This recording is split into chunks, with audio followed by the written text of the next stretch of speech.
बिस्मिल्लाहिर्रहमानिर्रहीम। अस्सलाम वालेकुम। हकीकत टीवी साइंस एंड हेल्थ में खुश आमदीद। इंडिया ने इस वक्त सूरत हाल ये की है कि इस वक्त उन्होंने अपने जो डिस्ट्रॉयर्स हैं वो मैदान में लेकर आ गया है और उन्होंने इंडिया की साइड और डिफरेंट जगहों पर इस वक्त अपने डिस्ट्रॉयर डिप्लॉय कर दिए हैं कि गालिबन अब सूरत हाल ये पैदा हो रही है कि इंडिया इस जंग में कूदने की तैयारी तो नहीं कर रहा, लेकिन जिस तरह ये मनाजिर देखिए ज़रा आप कि इंडिया ने ये सारी दुनिया को दिखाए हैं कि किस तरह उन्होंने हमले को सेव किया है और हमले को बचाया है। और उस वक्त उन्होंने बचाया है कि जब सारा कुछ तबाह हो रहा था। ये वो असल में अमला है जिन्होंने छलांग मारी और ये सारा कुछ किया, इनको बचा कर लेकर गए। फिर उसके बाद इनकी नेवी के जो ऑफिसर्स थे वो आए और इन सब ने आकर, अब देख सकते हैं किस तरह जहाज पूरी तरह, यानी ये इतनी इसमें आग लगी हुई थी कि आप सोचे इस दफ़ा का हमला इतना ज़्यादा खतरनाक था, इतना खतरनाक था कि कम से कम इनको 1.5 दिन लग गया है ये सारी आग बुझाते बुझाते, और अभी भी ये पूरी तरह इसको बुझाने में कामयाब नहीं हुए थे। अब सूरत हाल ये पैदा हुई है कि इंडिया ने अपने जो वॉरशिप हैं वो डिप्लॉय करना शुरू कर दिए, यानी वो तैनात कर दिए उन्होंने समंदरों में। और इस सारी सूरत हाल के अंदर उन्होंने एक बड़ी अजीब डेवलपमेंट भी की है कि उनको पता है कि ईरान इनकी बैक पर है, मामला कहीं खराब ना हो जाए। इन्होंने फौरी तौर पर ऐलान किया और फैसला किया है कि हम ईरान से अब तेल लेने जा रहे हैं, रिज्यूम करने वाले। इन्होंने असल में तेल लेना बंद कर दिया था, इनको सस्ता तेल मिल रहा था रूस से, तो इन्होंने रूस से लेना शुरू कर दिया। अब हुआ ये है कि यमन ने अब चूंकि शिप्स तबाह करना शुरू कर दिए हैं, तो इनको डर ये है कि इनके जो शिप हैं जो जा रहे हैं, चूंकि इन्होंने इसराइल का भी माल लेकर जाना होता है, इनकी तरफ आना जाना भी सिस्टम है, तो इस सारी सूरत हाल में ऑयल इन तक नहीं पहुंचेगा, इनके लिए मसला है। सो लिहाजा इन्होंने फैसला किया है कि हम डायरेक्टली ईरान से अब वो तेल लेंगे। ज़्यादा जो तेल पहले दूसरी जगह से होकर आता था, इन तक पहुंचता था, अब इनको खतरा है कि वहां से नहीं पहुंचेगा, या इन्होंने जो चीज़ें लेनी है वो रूट जो बन रहा है वो हमलों का खतरा है।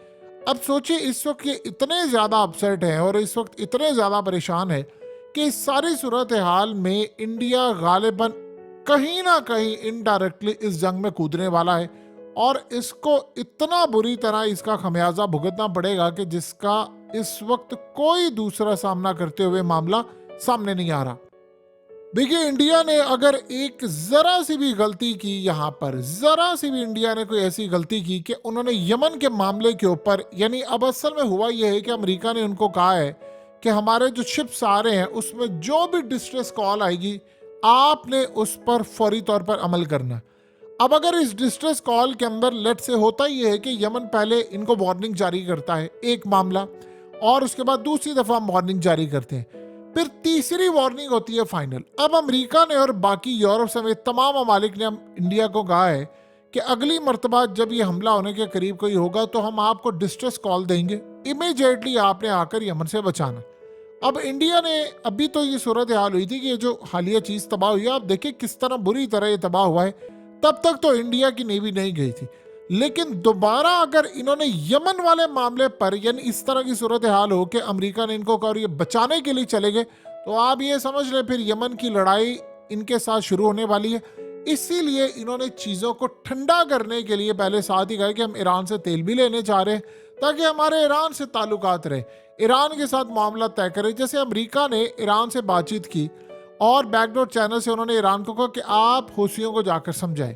फिर उसके बाद उन्होंने मुतलका फॉर्म पर जाकर चाइना से बातचीत की, उन पर प्रेशर डाला कि आप ईरान को कहे, ईरान आगे हूसियों को कहे और वो हम पर हमले करना बंद करें। अब इंडिया को इस बात का भी खतरा है, और जो सबसे ज़्यादा परेशानी की बात है कि अगर हमने इस मामले के अंदर कूदने की कोशिश की तो अमेरिका का अगर डिफेंस सिस्टम वीक है, वो यहाँ पर इनके मिसाइल नहीं रोक रहा, तो अगर हमने इस मामले में कूदने की कोशिश की तो ये ना हो कि हम पर ही कोई हमला हो जाए यमन का और हमारे डिस्ट्रॉयर तबाह होना शुरू हो जाए। इंडिया इतनी बड़ी गलती करेगा नहीं। अभी तो फिलहाल उन्होंने कह दिया है कि हम एक्टिव हैं और अगर कोई भी हमला होता तो हम फौरी तौर पर पहुंचेंगे। लेकिन अगर इंडिया ने अगली दफा भी यही मामला रखा, जैसे यमन ने हमला किया, तो हमला करने के आप सोचिएगा सब कुछ तबाह हो गया, इन इंडिया के तमाम लोगों ने छलांगे मारना शुरू कर दी, यानी जितना हमला था इन्होंने वहां से छलांगे मारना शुरू कर दी। और इस सारी सूरत हाल के अंदर फिर जाकर काफ़ी देर के बाद जब वो कर कुछ के चले गए तो फिर ये आगे बढ़े। लेकिन यहाँ पर अगर इंडिया कोई गलती करेगा, किसी भी तरह की कोई भी गलती करेगा कि वो यानी पहली स्टेज पर ही जाकर रोकने की कोशिश करेगा या वो आमने सामने आएगा, तो ये तो बहुत बड़ी जंग है जो इंडिया इस वक्त अफोर्ड नहीं कर सकता। और मोदी कम ये गलती नहीं करेगा, क्योंकि उसने जब रूस का और यूक्रेन का मामला हुआ था तो तब भी वो आमने सामने आ गया था इस मामले पर कि भाई मैंने ये लड़ाई में हिस्सा नहीं लेना, तो मेरे दूसरों के साथ ताल्लुकात है। तो देख लीजिए उन्होंने उसका अपनी इकोनॉमी को कितना फायदा उठाया कि इंडिया की इकोनॉमी का आज ये फायदा हो चला है उनको कि सारे मामले पर उनको बहुत ज्यादा फायदा तेल के हवाले से, यानी वो रशिया से तेल ले रहे हैं। असल में अमेरिका अब ये चाह रहा है, पूरी उसकी कोशिश है कि किसी तरह यमन इस जंग के अंदर कूद पड़े और ये लड़ाई इंडिया इसमें शामिल हो जाए किसी तरह। जिस तरह देखिए 2020 के बाद चाइना और भारत की जो फौजें आमने सामने आई थी, उस वक्त भी अमेरिका का बहुत प्लान था कि किसी तरह भारत इस जंग को छेड़ दे और यहाँ पर वो चाइना के खिलाफ लड़ाई करे।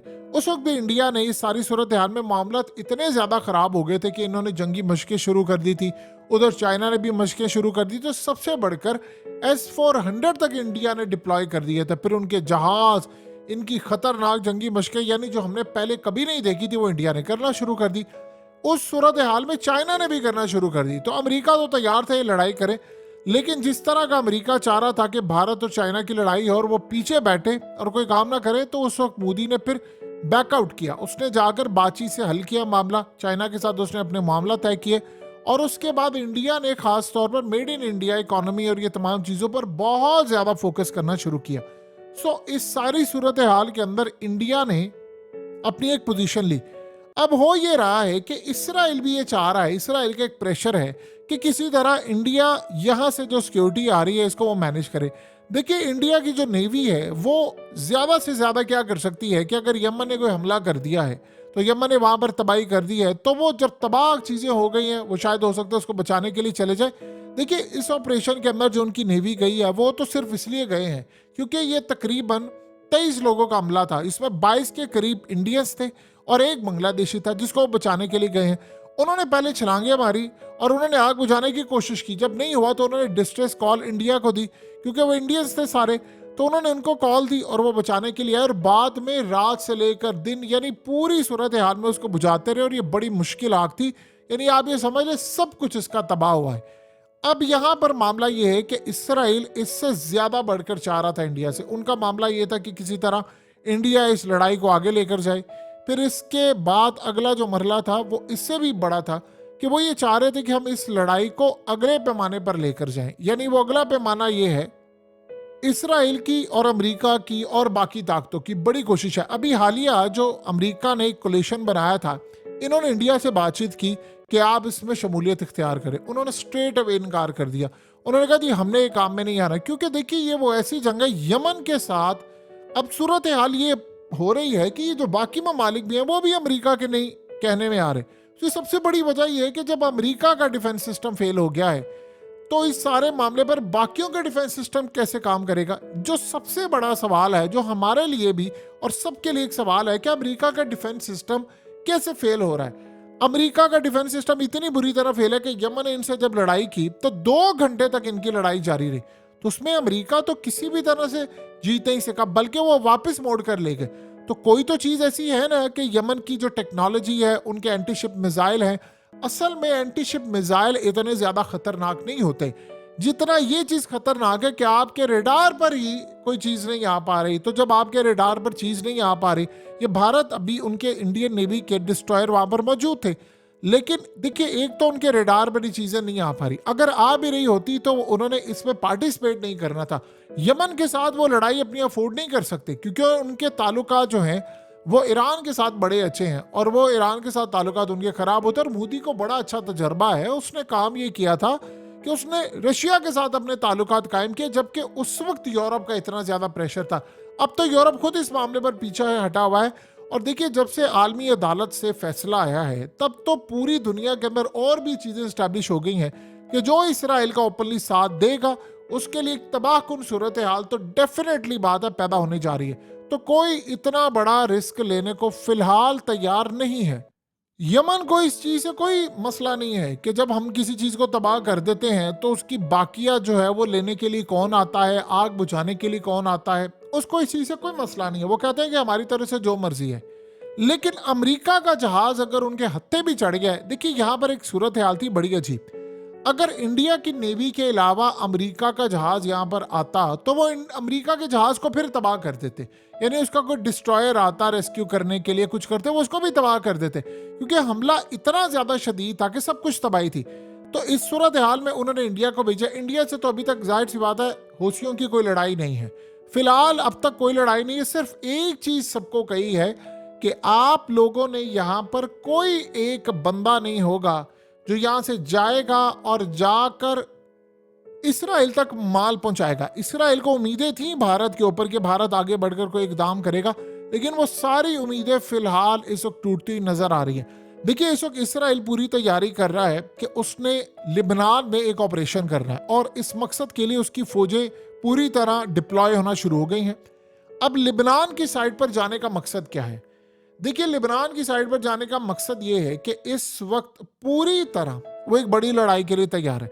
आज इसराइल के बड़े बड़े जो अखबारात हैं, आप सोचिए जरा, इस तरह की हेडलाइन लगाते हैं कि जो लोग अपने बच्चों को, यानी जो किसी का बाप है, किसी का भाई है, किसी की बहन है, बेटी है, वो जो हमास की कैद में है, उनके बारे में वो कहते हैं कि we have lost everything, only without Netanyahu will there be hope. यानी आप सोचें कि इस वक्त ये सूरत हाल हो चुकी है कि इजराइल के बड़े बड़े अखबारात समेत हर जगह पर यह कहा जा रहा है कि अगर नेतन्याहू नहीं होगा तो फिर हमारे लिए कोई उम्मीद है, नेतन्याहू के होते हुए हमें कोई उम्मीद नहीं। और वो पागल इंसान लिबनान के अंदर जंग शुरू करने जा रहा है। यानी उसने ग्रैंड प्लान बना लिया है कि हमने इस जंग को पूरे वर्ल्ड में फैलाना है और कहीं किसी ऐसी जगह पर हमने जगह नहीं छोड़नी जहां पर हम इस जंग को ना लेकर जाएं। अब 113 दिन हो गए हैं, लेकिन बड़ी मजेदार सूरत हाल पैदा हुई है कि अब इसराइल के अंदर जो लोग आए हैं वो बड़ी तादाद में सड़कों पर निकले। पहले वो ये कह रहे थे कि नेतन्याहू को हटाओ, वो कह रहे थे हमारे कैदी लेकर आओ, इस जंग को बंद करो।